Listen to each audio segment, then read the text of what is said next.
In the headlines of this hour on VTV News, Mekong Delta provinces speed up public investment disbursement.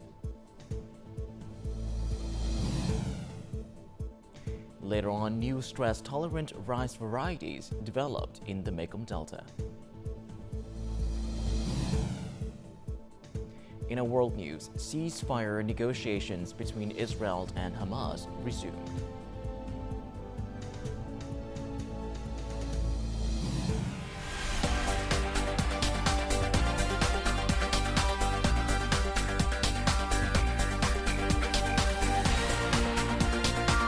Broadcasting from Hanoi, the capital of Vietnam. VTV News starts right now.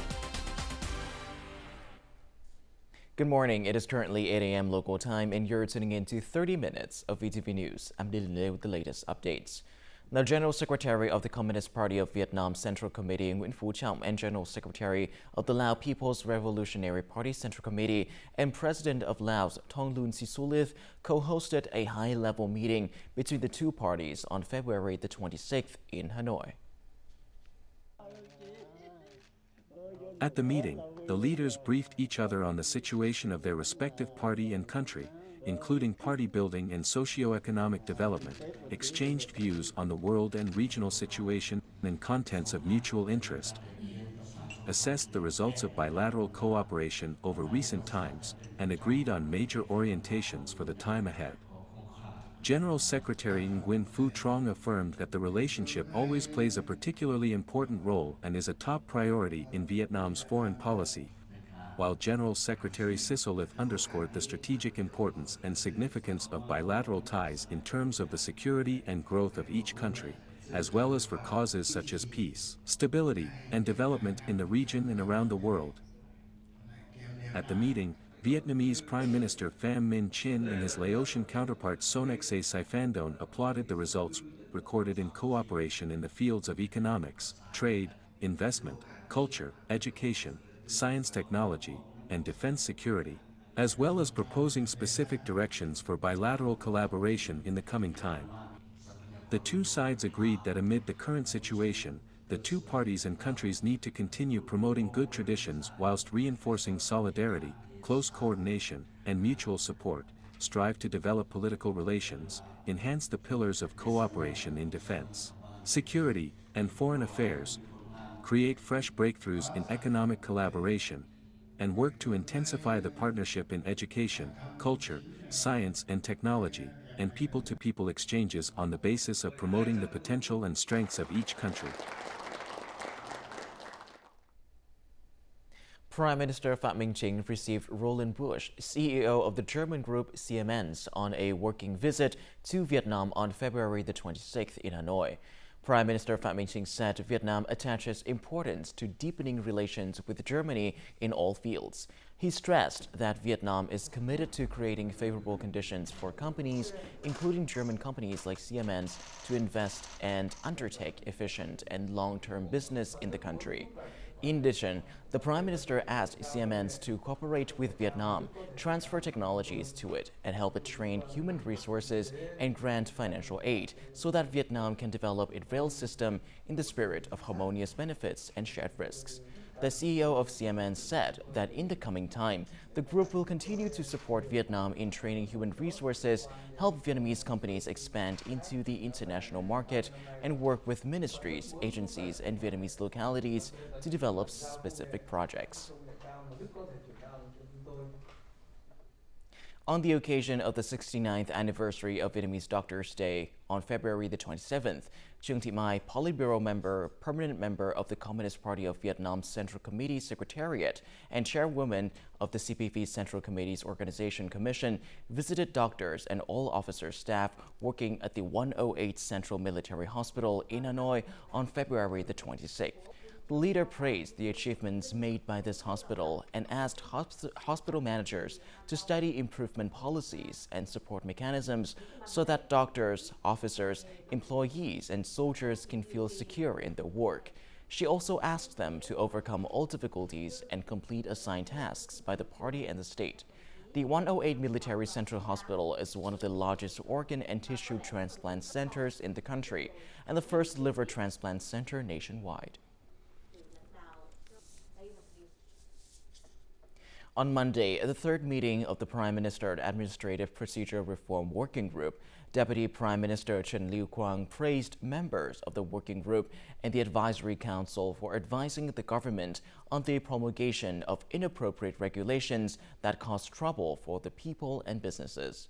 The Deputy Prime Minister emphasized the need for relevant ministries, institutions, and localities to proactively handle matters, complying with their authority and report issues beyond authority to the working group.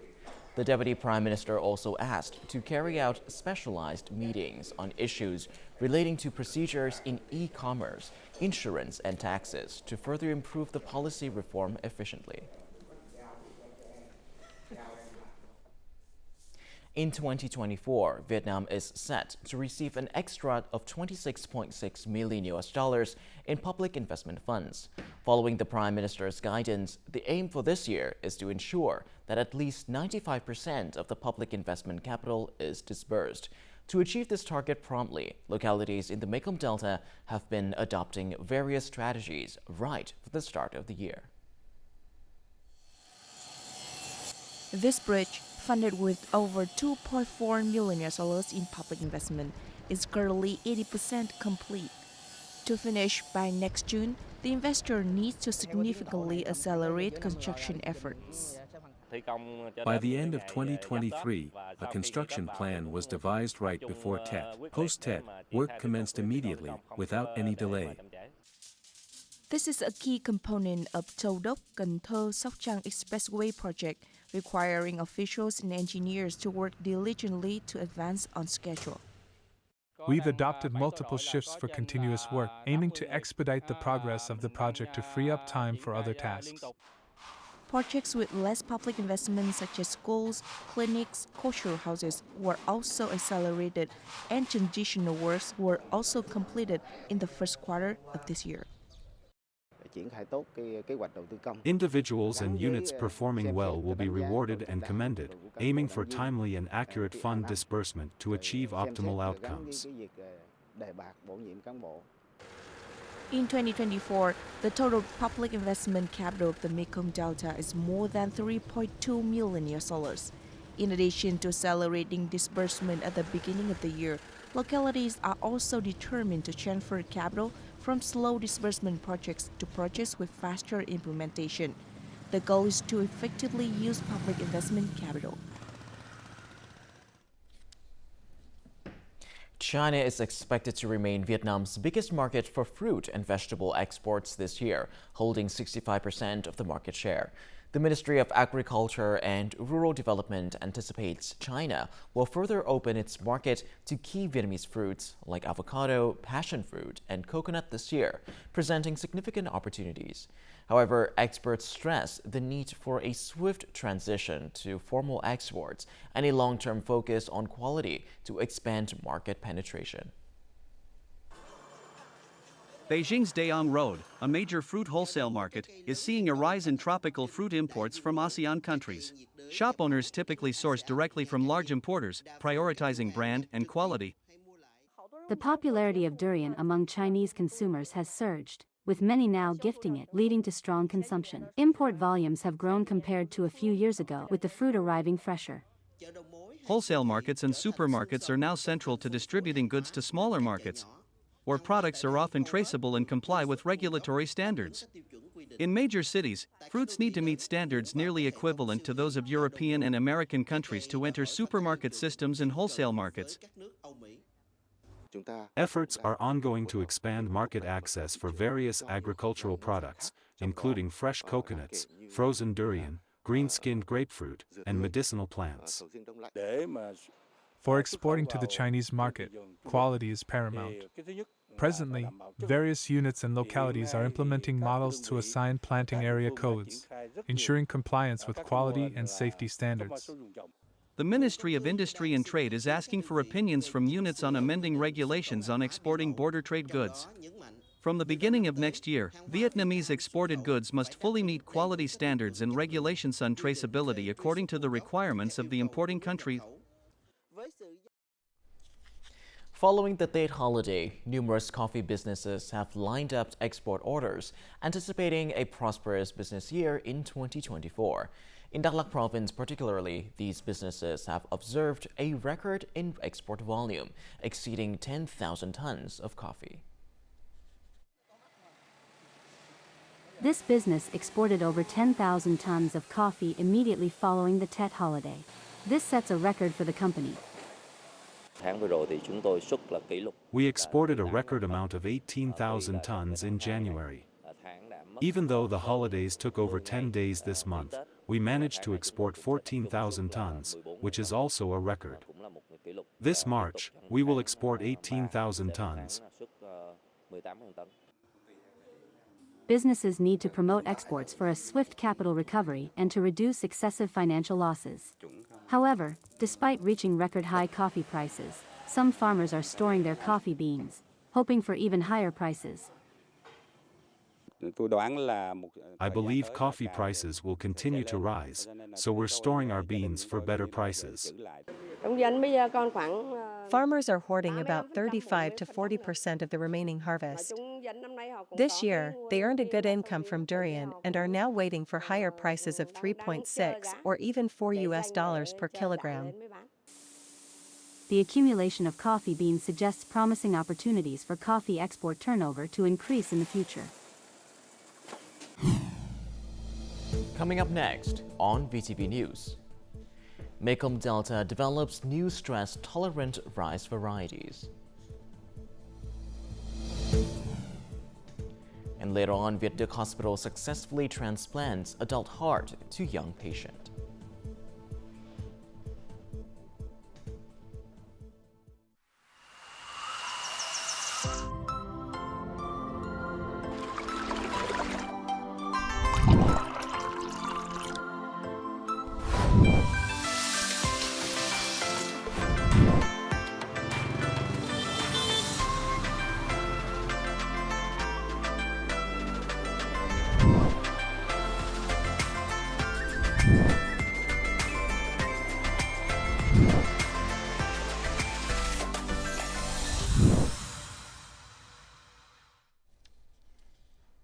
Moving on to other important updates, on February the 26th, around 11,400 young individuals from 3 provinces and cities in the central region of Military Region 4 commenced on their journey to fulfill their military and police service obligations. In Ha Tĩnh province, over 1,500 young people registered. Nghệ An province recorded more than 3,400 citizens enlisting in the army. Notably, the number of citizens with university, college, and intermediate degrees increased by 0.4% compared to the previous year. The proportions of citizens volunteering for military service also increased, accounting for 25.7% of the total. In Thanh Hóa province, over 3,600 young people have enlisted in the army, and more than 440 young people have enlisted in the police. Quảng Bình province welcomed 953 new recruits, including 66 of ethnic background. In Quảng Trị province, over 1,300 young people registered, and more than 300 citizens registered for the People's Police, including 1 female. And in Thừa Thiên Huế province, 1,553 young people registered.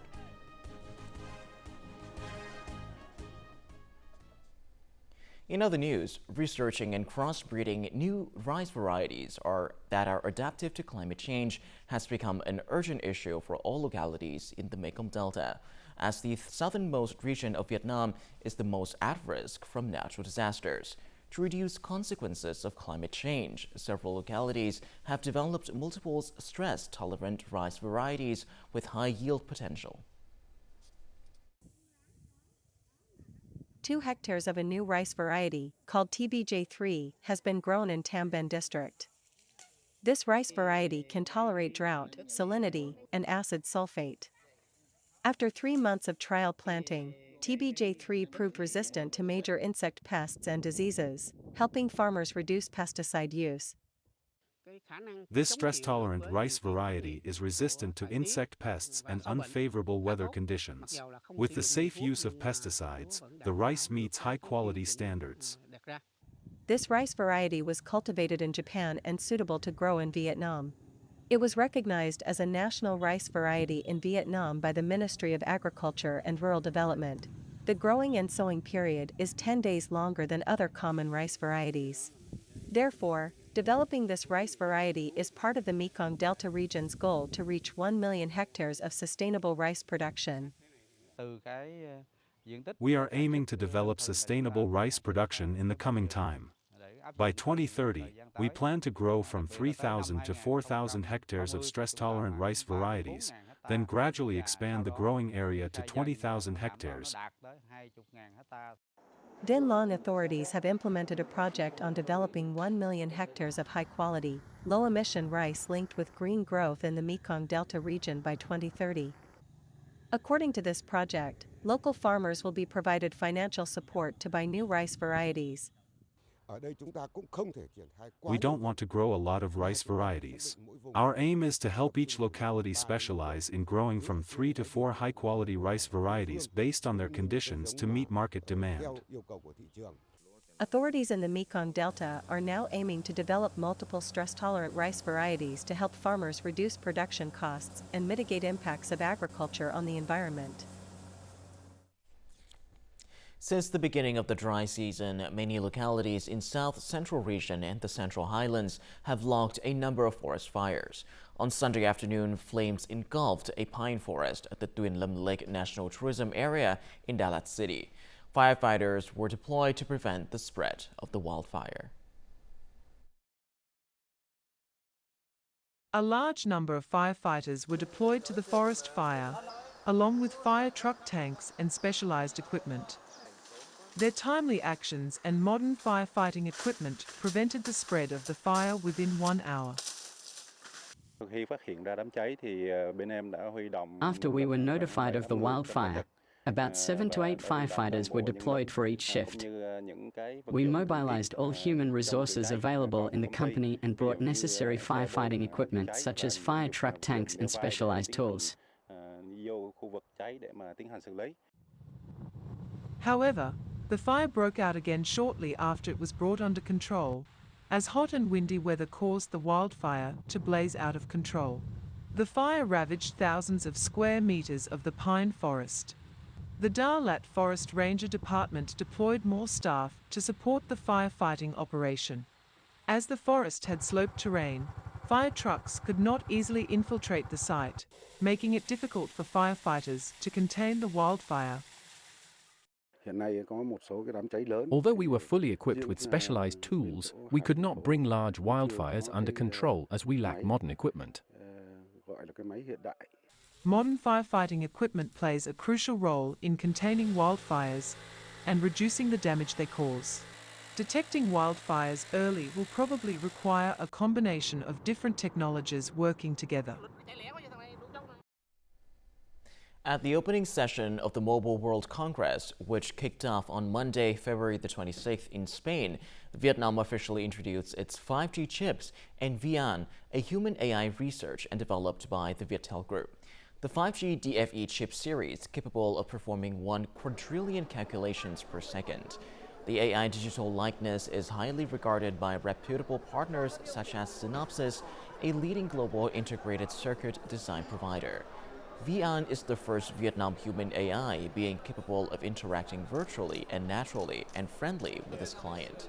At the event, Viettel Group also introduced 17 products focusing on 4 categories including network infrastructure, database, digital platforms, and future technologies.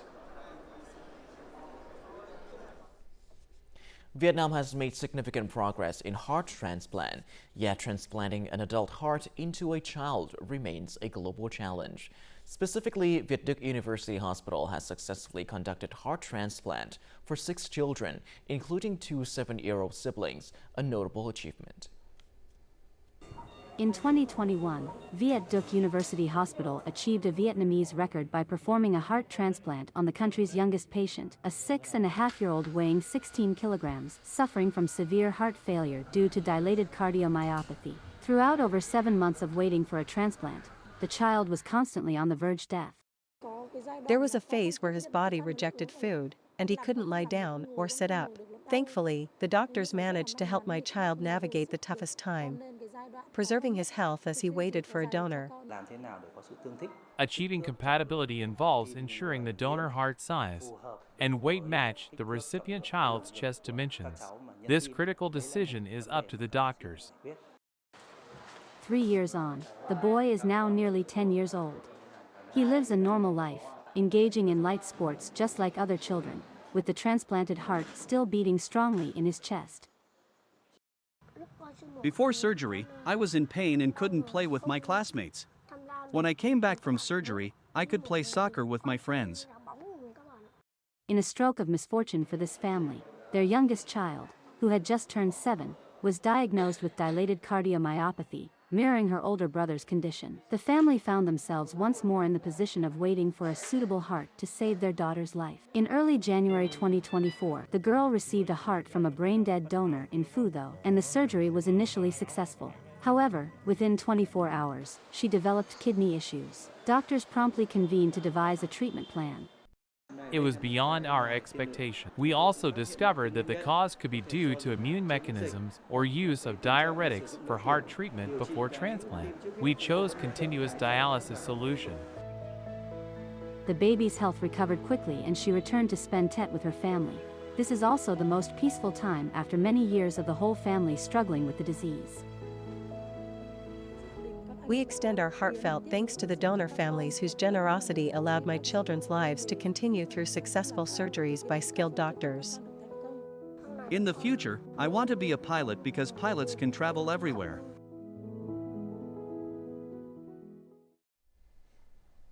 Booking.com, a digital travel platform connecting travelers with various services, recently released its top 10 friendliest destinations in Vietnam. The top 3 include Hội An, Phong Nha, and Ninh Bình. Other destinations on the list are Cao Bằng, Phú Quốc, Hà Giang, Hạ Long, Đà Lạt, Tuy Hòa, and Nha Trang.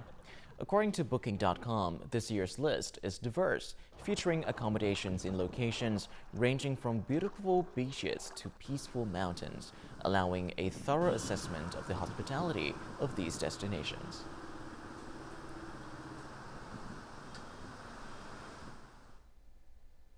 These days, Tha Van plum flowers blanket hundreds of hectares in Bắc Hà District, Lao Cai Province, with their pure white blossoms.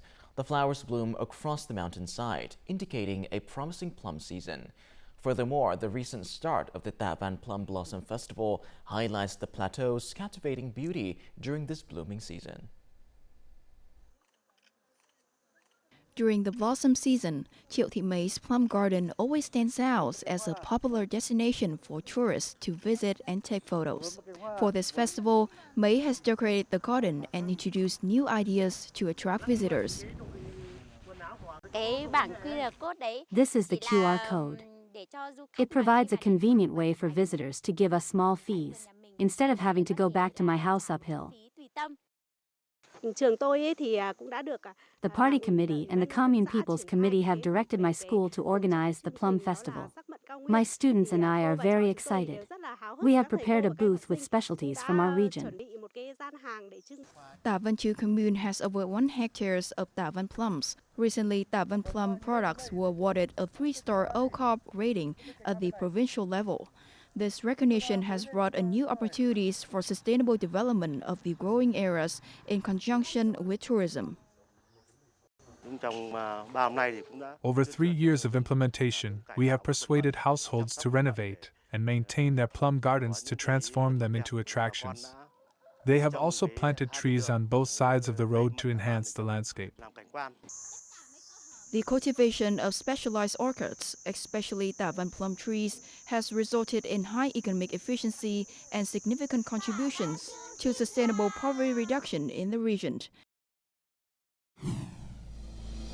Coming up next in our world news. Ceasefire negotiations between Israel and Hamas resume.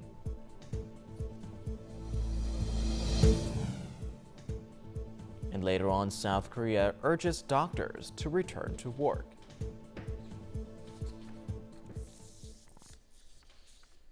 Moving on to our world news, Egyptian media reported on Sunday the resumption of negotiations between Israel and Hamas forces over ceasefire and hostage exchange talks.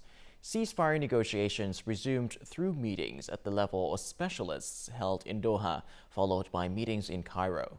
The framework of the agreement includes possible solutions to end the conflict, an exchange of captives, and increased humanitarian aid to Gaza. The United States, Egypt, Qatar, and Israel came to an understanding of basic contours of a hostage deal for a temporary ceasefire in Gaza, U.S. National Security Advisor Jake Sullivan said on Sunday. The deal is still under negotiation, and there will have to be indirect discussions by Qatar and Egypt with Hamas. Israel's cabinet was reportedly to send a delegation to Qatar in the coming days to follow up on negotiations. However, Hamas did not confirm the information. South Korea's government has given striking young doctors 4 days to report back to work, warning they will face indictment and suspension of medical licenses if they do not return by the deadline. The work stoppages, which began last week, have severely hurt the operations of their hospitals, with numerous cancellations of surgeries and other treatments. South Korea's Vice Health Minister Park Min-soo said those who did not return by March 1st would face a minimum 3-month suspension and other legal steps, such as investigations and possible indictments. 2/3 of the nation's residents and intern doctors had walked off the job to protest a government plan to increase the number of students admitted to medical school. Facebook owner Meta will set up a team to tackle disinformation and the abuse of generative artificial intelligence in the run-up to European Parliament elections in June. AI-generated content that could contribute to imminent violence or physical harm, or that is intended to suppress voting, is being removed from Facebook, Instagram, and Threads. To make it easier and faster for fact-checking partners to locate and evaluate election-related contents, Meta will use keyword detection to group related content in one place.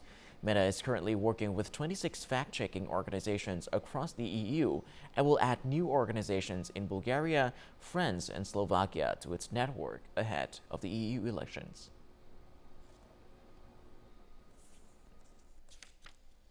And before we say goodbye, let's have a look at the weather forecast.